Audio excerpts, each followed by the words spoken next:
Բարև ձեզ, սա ներդրողի օրագրի 7-րդ թողարկումն է և այսօր կխոսենք անցած շաբաթվա ֆինանսական աշխարհի կարևորագույն նորություններից մեկի Netflix-ի կողմից Warner Brothers ընկերությունը գնելու առաջարկի մասին։ Դրա մասին տարբեր լուրեր են շրջանառվում, ուզում եմ պարզաբանել, թե ինչն է ճիշտ, ինչն է սխալ, ինչն է ոչ ճշգրիտ։ Մինչ այդ ուզում եմ նշեմ, որ ես ինքս աշխատել եմ Warner Brothers Discovery ընկերությունում վերջին 5 տարվա ընթացքում, մինչև այս տարվա հունիսի վերջ, և աշխատելու ընթացքում էլ աշխատելուց հետո լիազորված չեմ եղել և լիազորված չեմ խոսել ընկերության անունից, ուղղակի պետք է պարզաբանել և իհարկե այն ժամանակ էլ իրավունք չունեի գաղտնի տեղեկություններ տրամադրել և այս պահին ոչ էլ տիրապետում եմ գաղտնի տեղեկությունների։ Բացի այդ, ինչպես միշտ ուզում եմ հիշեցնել, որ սա ծանոթագրական հաղորդում է, ես ֆինանսական խորհրդատու չեմ և իմ ցանկացած տված ինֆորմացիա պետք է ինքներդ ստուգեք, կատարեք ձեր ուսումնասիրությունները և ձեր գումարը ներդնելու պատասխանատվությունը միայն ձերն է։ Այս թողարկումը կարող է հետաքրքրել ոչ միայն ներդրողներին, ներդրողի օրագիր YouTube-յան ալիքի կամ Facebook-յան էջի հետևորդներին, այլ նաև իմ մեկ այլ Facebook-յան էջի Geek-ի հետևորդներին, որտեղ արդեն մի քանի տարի հրապարակումներ եմ կատարում գրքերի, սերիալների, ֆիլմերի, համակարգչային խաղերի, կոմիքսների և geek մշակույթին վերաբերող այլ նորությունների և շշուկների մասին։ Վերադառնալով բուն թեմային, խոսենք մի փոքր Warner Brothers ընկերության պատմության մասին, 100-ամյա պատմությանը չենք անդրադառնա, կխոսենք վերջին տասնամյակների գործարքների մասին։ 1989 թվականին Time ընկերությունը միավորվեց Warner Brothers ընկերության հետ, ստեղծելով Time Warner ընկերությունը, որից հետո 2000 թվականին արդեն Warner Brothers-ը կամ Time Warner-ը միավորվեց AOL-ի կամ America Online-ի հետ։ Դրանից հետո արդեն AT&T-ն գնեց 85 միլիարդանոց գործարքում 2018 թվականին ձեռք բերեց ընկերությունը և այդ ստորաբաժանումը անվանեց Warner Media, որից հետո արդեն 2022 թվականին Discovery-ի հետ միավորվեց հենց Warner Media-ն, այսինքն AT&T-ն բաժանեց և վաճառեց Discovery-ի վրա, բարդ գործարք էր, վաճառել գները մի փոքր բարդ է ասել այդտեղ, բայց Discovery ընկերության ամբողջ մենեջերական կազմը և տնօրենը դառավ ընդհանուր միավորված Warner Brothers Discovery ընկերության սեփականատեր կամ տնօրենության կազմ։ Հիմա այս տարվա սկզբին, չեմ հիշում կոնկրետ երբ, Warner Brothers ընկերությունը հայտարարեց, որ կբաժանվի երկու մասի։ Երկրորդ մասը, այսինքն մի մասը կլինի Warner Brothers ստուդիաները, ֆիլմերը, սերիալները արտադրող ստուդիաները, ինչպես նաև համակարգչային խաղեր արտադրող ստուդիաները, օրինակ ստուդիա ունի, որ Mortal Kombat խաղն է արտադրում, ինչպես նաև Harry Potter-ի հետ կապված խաղերը, իսկ մյուս մասը կկոչվի, հիմա այստեղ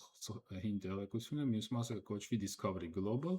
որին կմնան արդեն Discovery-ին պատկանող ալիքները, հեռուստաալիքները, որոնք նույնպես համաշխարհային են, մեզ ծանոթ են CNN-ը, Eurosport-ը, Discovery-ն, իհարկե Animal Planet և նման այլ ալիքներ։ Հիմա Netflix-ը փորձում է գնել այն մասը, որ ստուդիաները HBO, HBO Max-ը և այլն, այսինքն այս մյուս ընկերությունը նորաստեղծ կլինի առանձին։ Հիմա ինչու՞մն է կայանում մի փոքր անճշտությունը բոլոր նորությունները, այսինքն իմ աչքով ընկած բոլոր նորությունների մեջ, որ պնդվում է, որ Netflix-ը գնել է Warner Brothers-ին։ Դա մի փոքր ճշգրիտ չէ, ձեռք է բերվել պայմանավորվածություն Warner Brothers Discovery և Netflix-ի մեջ, որ Netflix-ը Warner Brothers Discovery ընկերության բաժանումից հետո, որը դեռ տեղի չի ունեցել, կգնի այդ ստուդիաների և HBO-ի մասը, թողնելով այս մասը հանգիստ։ Ահա ավելի կոնկրետ հայտարարություն և իհարկե թվերը նույնպես մի փոքր տարբեր աղբյուրներ տարբեր ձև են ներկայացնում։ Ընդհանուր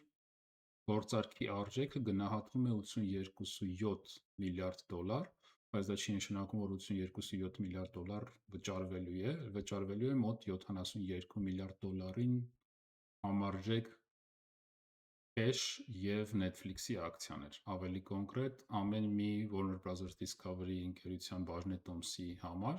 Netflix-ը վճարելու է $23.25 քեշով և $4.5 Netflix-ի ակցիա է տալու։ Դա միայն այդ բաժանումից հետո մի կեսին է վերաբերվում։ Ինչպես սկսեց այս ընդհանուր պատերազմները Warner Bros. Discovery-ին գնելու համար, նախ ամենասկզբում նորություններ տարածվեցին, որ Paramount Skydance կամ Skydance Paramount ընկերությունն է փորձում գնել ամբողջ ընկերությունը մինչև բաժանվելը։ Բաժանման մասին նորությունները արդեն կային և աշխարհի ամենահարուստ մարդկանցից մեկի Larry Ellison-ի որդին David Ellison-ը, որ վերջերս կազմակերպեց Skydance-ի և Paramount-ի միաձուլումը, ասաց ես ամբողջ ընկերությունը կգնեմ։ Դրանից հետո արդեն Warner Bros. Ընկերությունը ասաց լավ, եկեք տեսնենք ով է ուզում գնել և հիմնականում հետաքրքրված էին այս Paramount Skydance-ը, Netflix-ը և Comcast-ը, որը Universal Studio-ն ունի։ Եվ bidding war-ի կամ խաղադրույքների կամ աուկցիոնի պես բան կազմակերպվեց, որտեղ մարդիկ մրցում էին, թե ով ավելի շատ գումար կտա։ Եվ միայն Paramount Skydance-ն էր, որ փորձում էր գնել ամբողջ ընկերությունը, մնացած երկուսը հետաքրքրված էին միայն բաժանված մասով։ Հիմա այդ մրցավազքում հաղթեց Netflix ընկերությունը իր առաջարկով և աշխարհի ամենահարուստ մարդկանցից մեկի որդին, որը նույնպես հարուստ է բավականին, այդքան երջանիկ չի այդ արդյունքով։ Նախ գործարքը դեռ տեղի չի ունեցել, սա ամենակարևոր բանն է, որ պետք է նշել, որ գնումը, այսինքն Warner Bros. Discovery-ն չի պատկանում Netflix-ին։ Նրանք ձեռք են բերել պայմանավորվածություն, որ կգնի, բայց դա շատ բարդ պրոցես է և դա պետք է լինի բաժանումից հետո։ Բաժանումը պլանավորված է ավարտել 2026 թվականի երկրորդ կեսին, երրորդ եռամսյակում, այսինքն ամառվա վերջ կամ աշնան սկիզբ, և դրանից հետո նոր արդեն Netflix այդ բաժանված ընկերությունը կկարողանա գնել։ Բացի այդ, տարբեր պրոցեսների մեջով պետք է անցնի գործարքը, այսինքն տարբեր մարմիններ, պետական մարմիններ ոչ միայն ԱՄՆ-ում, բայց հատկապես ԱՄՆ-ում պետք է հավանություն տան այդ գործարքին, այսինքն հակամոնոպոլական ինչ-որ քննություններ պետք է անցնեն և այլն և այլն, կարծեմ Եվրամիությունը նույնպես պետք է որոշումներ կայացնի այդ հարցով և իհարկե David Ellison-ը երջանիկ չէ սրանից և չի պատրաստվում ուղղակի պարտության հետ համերաշխ նստել։ Մի հատ շատ կարևոր քաղաքական ֆակտոր էլ կա, որ David Ellison-ը և իր հայրը Larry Ellison-ը բավականին մոտիկ հարաբերությունների մեջ են ԱՄՆ նախագահի հետ և կարող են դիմել նրանց այս գործարքը բլոկ անելու համար։ Ինչպես նաև David Ellison-ը պատրաստվում է կամ առնվազն մտածում է այն ուղղությամբ, որ դիմի Warner Bros. Discovery ընկերության բաժնետերերին, հայատերերին և սովորական բաժնետերերին և համոզի նրանց, որ իր առաջարկը ավելի լավն է եղել, մոտ վերջին առաջարկը եղել է մոտ $30 քեշ վճարել ամբողջ ընկերության բաժնետոմսերի համար և ավելի հարմար կլինի բաժնետերերի համար, միանգամից առանց պրոբլեմների կստանան իրանց գումարը և իհարկե ավելի հեշտ կանցնի բոլոր պրոցեսների միջով իր կապերի շնորհիվ։ Լավ, փորձենք անդրադառնալ նրան, թե ինչ տեղի ունեցավ բաժնետոմսերի հետ դրանից հետո։ Warner Bros. Discovery ընկերության բաժնետոմսերը ուրբաթ օրը այդ նորությունից հետո բարձրացան մոտ 6%-ով, իսկ Paramount Skydance ընկերության բաժնետոմսերը մեկ օրում ընկել են 9%-ով։ Netflix ընկերության բաժնետերերը նույնպես այդքան երջանիկ չեն այդ ծախսի հետ կապված և Netflix-ի բաժնետոմսերը այդքան լավ իրենց չեն զգում վերջին մոտ 3%-ով ընկել է ուրբաթ օրը,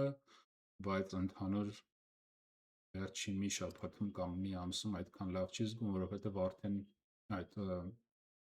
շշուկները կային։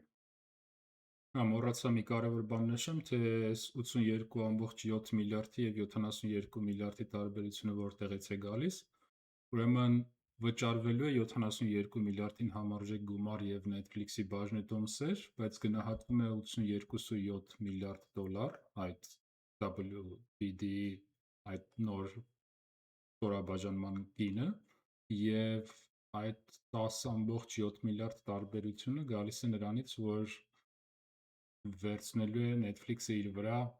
պարտքի մի մասը։ Բոլոր ընկերությունները, կորպորացիաները, գրեթե բոլորը ունեն պարտքեր, այդ պարտքով իրենք աճում են և պարտքի դիմաց վճարած տոկոսները ավելի քիչ են, քան իրենց այդ գումարով աճը, այնպես որ շատ ընկերությունների ձեռք է տալիս ունենալ այդ պարտքը, և Warner Brothers ընկերությունը այս պահին ունի մոտ 40 միլիարդ դոլարի պարտքեր, որից 10 միլիարդը կնվիրի Netflix-ին, դրա համար գործարքը գնահատվում է 82,7 միլիարդ դոլար։ Իսկ թե ինչու է այն ընկերության բաժնետոմսը, որի միայն մի մասը գնահատվել 27,75 դոլար, և եթե անգամ այն մյուս փոքր մասը գնահատենք 2,25 դոլար, արդեն կլինի մոտ 30 դոլարանոց բաժնետոմսեր, այս պահի բաժնետոմսերը, դե պատճառը այն է, որ ոչինչ դեռ հաստատ չէ, գործարքը կարող է չեղարկվել, գործարքը կարող է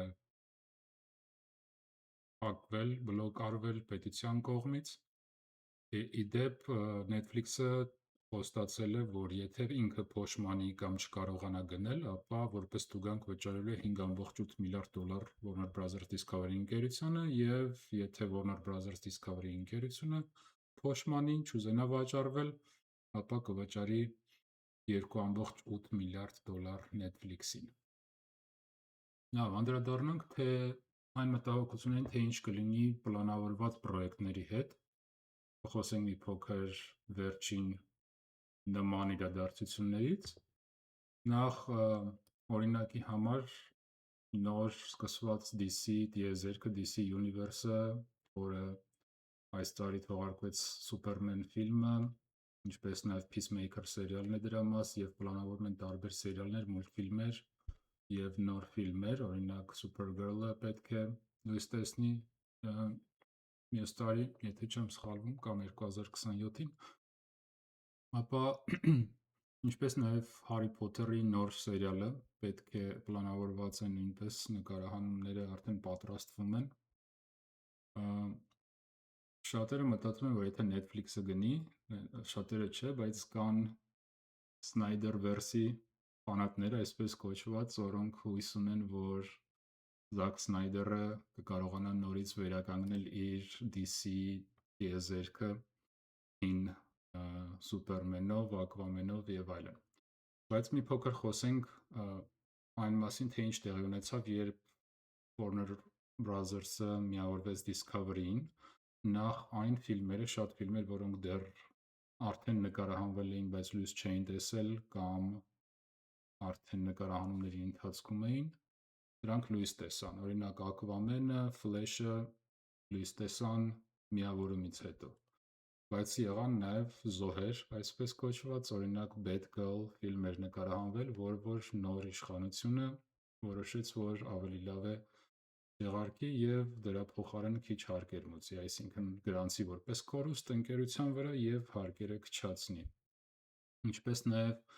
արդեն միավորման մասին պարզ էր, համաձայնագիրը կար, բայց պաշտոնապես միավորումը ավարտված չէր, և Discovery տնօրինությունը, որը դառավ ընդհանուր ընկերության տնօրինություն, արդեն ասել էր, որ իրենց նոր սթրիմինգային ծառայություններ պետք չեն, HBO Max-ը և Discovery Plus-ը իրենց հերիք են, բայց նախկին իշխանությունները այդ միավորումից առաջ որոշել էին, որ CNN Plus հոսքային ծառայություն կմեկնարկեն, այդ ծառայությունը մեկնարկեց, մոտ 1-2 ամիս անց նոր ղեկավարությունը ուղղակի փակեց, ասեց շնորհակալություն, ասել էի չեմ ուզում, հիմա փակում եմ։ Դա նշանակում է, որ անգամ այն, որ կա համաձայնագիր Netflix և Warner Brothers Discovery ընկերության միջև, մինչև այն չավարտվի, մինչև բուն պրոցեսը հաջողությամբ չավարտվի, Netflix-ը շատ քիչ հնարավորություն ունի թելադրելու, թե Warner Bros. Discovery-ն ինչ անի։ Այսինքն մոտակա 1.5 տարվա ընթացքում մոտավորապես բոլոր այն նախապես պլանավորած պրոյեկտները, որոնք աշխատանքի մեջ են, իրենք շարունակվելու են, ոչ մի բան չի փոխվելու։ Դրանից հետո արդեն ֆիլմեր կարող են լինել նկարահանված, որ եթե հաջողությամբ ավարտվի և Netflix-ը ամեն դեպքում գնի այդ ընկերությունը, այն պլանավորված ֆիլմերը, սերիալները շատ մեծ հավանականությամբ դեռ լույս կտեսնեն։ Այսօր այսքանը, շնորհակալություն ուշադրության համար, հաջորդ հաղորդմանը կխոսենք քվանտային համակարգիչների մասին։ Հաջողություն։